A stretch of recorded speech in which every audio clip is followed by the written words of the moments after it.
Hey Eurovision fans, it's Tom Country from Shanghai back for another Eurovision reaction video. Today I'll be reacting to Sentimentai by Monica Liu. She's representing Lithuania in Eurovision 2022. I'll listen and react to her official music video and see how this could do in Turin. So let's kiki. As always, you can use the progress bar if you want to skip straight to my reaction. It's usually after around 3 or 4 minutes, and I'll give my predictions on whether this will qualify or not at the end of the video. First of all, let's talk about Lithuania in the competition. Lithuania, unfortunately, are the only Baltic to have not won the competition, which I feel is a little bit unfair. I don't think that Estonia and Latvia are much better than them. I think Latvia kind of lucked out in 2002. Estonia won, yeah. I think Estonia actually were good. They deserve to have had one victory, although I don't think 2001 was their best song by any means. I feel it's a little bit sad that Lithuania are the only Baltic without a win. Despite that, their qualification among those three countries is actually the best. They've got 62%, whereas Estonia's got 54%. Latvia's qualification rate is 21%. They're in a 4 non-qualification streak. So actually, out of all of them, Lithuania is actually the best at qualifying. They've had a fair amount. They've been in the top 10 twice in the last 5 years as well, which is pretty good. Their best result is still LT United, We Are the Winners, which I actually quite liked. Although that got booed in its Eurovision final. That came 6th. It's a little bit sad that that's their best ever result. I think, let's be real, if the group had been allowed to go in 2020, it's fair to say that could have won. It was definitely a contender. I think there's 4 or 5 names that are thrown out that could have won that year. It would have been their best result ever. You know, the group came back in 2021. Their song was good, but it was just a stronger year. I think On Fire was maybe possibly a tiny bit stronger song, but yeah, they came 8th last year. I think they would have been top 5 in 2020. So a little bit unfortunate there. The fact that 2020 had 3 countries who never won before in the running to win it, and it didn't happen, is one of the most devastating things about the 2020 competition for me. Lithuania, Bulgaria, Iceland all had a shot to win. It would have been their first win. It's really frustrating. But yeah, this year, Monika, which I always say wrong. I can never say right, I'm just giving up. Yeah, I thought it was pretty decent. I absolutely loved Ruda Loop's Call Me From The Cold. That's probably going to be, I'm going to do it my top 10 national final songs that didn't qualify video later on the season. You're definitely going to see Ruda Loop on that list. I actually thought it was a pretty decent year. There was good variety in it. I think Monika is actually turning out to be a pretty good national final, like this restructuring that they've done. It was obviously going to be a slight dip after 2 extremely strong years of the group. The group were big fan favourites. They won the OJE contest in 2020. They came 4th in the OJE 2021 poll as well. Of course, I've already done my reaction to all the songs in the national final already. So this is not my first reaction. I'm going to react to the official music video. It does look like it's very similar to a national final performance, but it just gives me something slightly different to react to. Monica Liu, Sentimentai, one and only goodbye. Come on, Monica. Ooh, okay, we're getting lyrics. That is really cool, actually. Ooh, that's really useful for me. Ooh, it's knocking on my heart. Lovely. It's got a very quirky, interesting beginning. And I really like this lighting thing they're going for. It's very mysterious, a little bit timeless. Yeah, it's got a very unique sounding unusualness to it. Oh, love that little ooh. Okay, she's got some interesting ideas here.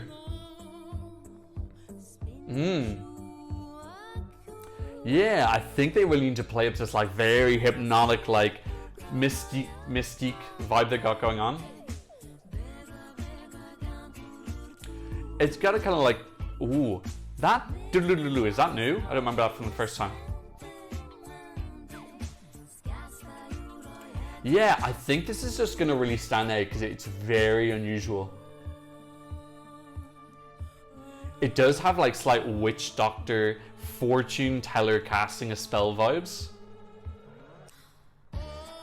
Oh, okay, it's not just her performance then. Oh, I love that visual of the sea. Yeah, these visuals are really elevating this after midnight because I wasn't a massive fan of the song originally. I wasn't a fan. I thought it was okay. Just not proportionate to it winning. Yeah, God, it's got a lot of interesting sounds in it that we aren't really hearing from anybody else. The production elements they sound very cinematic.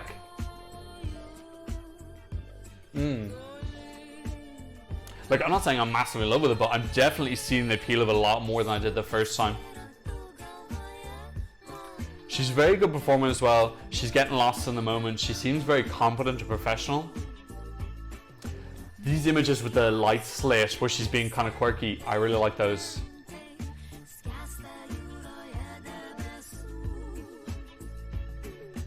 I love that little doo-doo-doo-doo-doo. What is that? A xylophone. That xylophone in the background is lovely.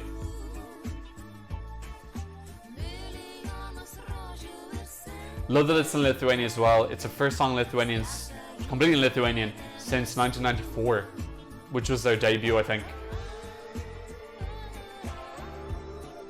Good mixed up as well. Not getting too repetitive. I love that breakup when they went to the sea. I wish there's a little bit more of that, like breaking up the visuals.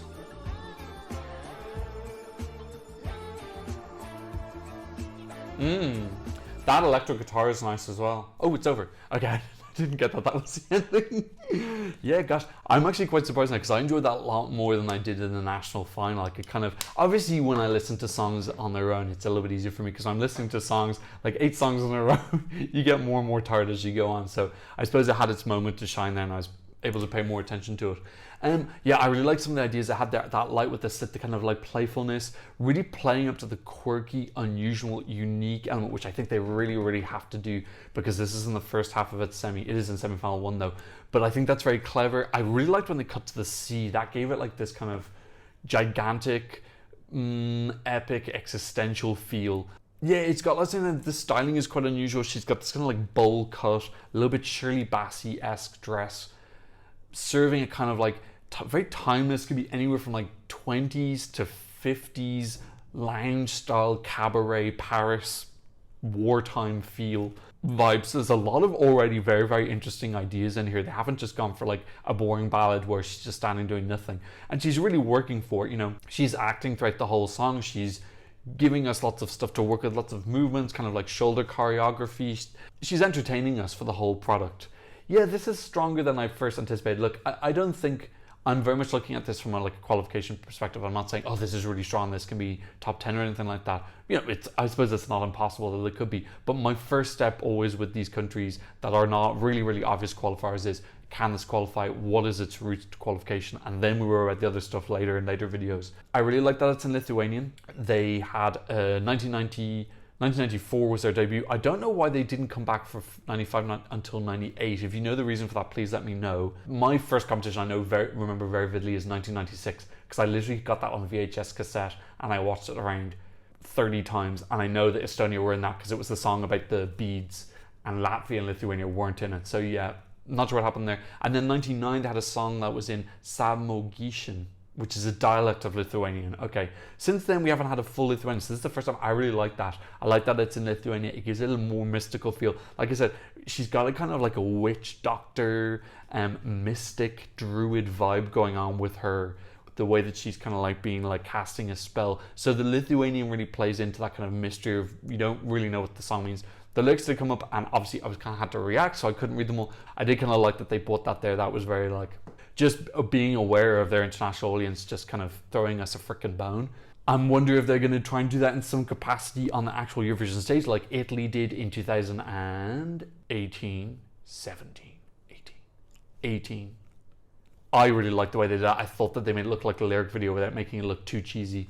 But yeah, I enjoy this. I don't know if I'm going to download this, but I think it's one of those songs where I'm very much going to be looking forward to the performance. I'll definitely sit through the whole performance, no bother. I'll be rooting for it. So, you know, just because I don't download a song, it doesn't mean I'm not like massively behind it. Lithuania have got that really good qualification record. You know, anything over 57 is above average. They're up in the kind of 60s. So they know what they're doing. They know how to get the job done. Even running with lines, which I thought was absolutely god awful, they still almost qualified with that. That came 11th and was very close to qualifying. Yeah, I think they've actually got a pretty good finger on the pulse. I think they're possibly a little bit underrated in how good they are reading the competition. Monika is a great performer. I know she's quite popular in Lithuania, not massively popular. A lot of people in the comments told me that she is popular in Lithuania. Obviously now that popularity will help a tiny bit with the diaspora vote, but really anyone outside the Lithuanian diaspora is not going to know who she is. So that work she's done building up on popularity, unfortunately, isn't going to help in any capacity. But you can see that why she's got popularity. She does look like a very competent performer. And I'm not really worried about her in any capacity. You know, there's some artists you're worried, are they going to be able to sing okay? How are they going to do on the big stage? Not worried about her at all. I know she's going to be really, really great. They can just forget about that and focus on the other elements of the staging package, which is great. That's like quite a lot of the job done, not having to worry that your artist is going to mess up some lines or run out of breath, etc. It's in the first half of the first semi. I think the first semi is absolutely, anyone who really, really, really wants a space can just take it. If your staging is very imaginative and creative this year, I think you can absolutely not only nab a spot in the final. I think this semi is much, much more open and weak. In that first half, this is up against Netherlands and Switzerland. I think it stands against Switzerland for being much more interesting, and obviously it's a girl, it's a female vocal as well. Netherlands is going to be going much more intense. This is more like playful, fun, quirky. So I do think that they're going to differentiate enough. Plus, the producers, I think, will put them a little bit spaced apart. The issue here is in the second half of this semi-final. We've got Armenia, Croatia, the first half of Denmark's song, Greece, Iceland, and Portugal. We've got 6 songs which do have a female vocal with a slower tempo. Now, the main thing that Lithuania need to do is they need to stand out amongst that total 7. Play up that staging, maybe add in a little bit of color. We've seen that Portugal is going to have a little bit of color with Sadate in the background. Sister looks like they're going for this kind of earthy nature vibes. I think Monica, she either go for this kind of like black and white silhouette, kind of maybe like black and white movie feel, or they could maybe go for some like bright colors, something like that. But I think they need to get the message across. We are different from those other 7 songs. We're quirkier, we're a little bit more fun and winky, and got a little bit more crab. Why am I doing the crab? We've got a little bit more happiness, probably not the right word, but you know what I mean. Like, it's a little bit less of a downer than some of the other songs. So they really need to play up to that. Their job is that at the end of the final, people can still remember them. Because after those 17 songs, where you've got 8 or 9 of them who are very much in a similar genre, which of those 8 or 9, obviously not all of them are going through by any point. We'll probably lose half of them. So the ones that go through are going to be ones that are going to be remembered. The ones in the second half already have an advantage in being remembered. So Lithuania needs to do a little bit of a risk, something a little bit punchy, so that they are the ones that stand out amongst that group. I have no doubt that Lithuania can do it. They have a track record that shows that they make good decisions.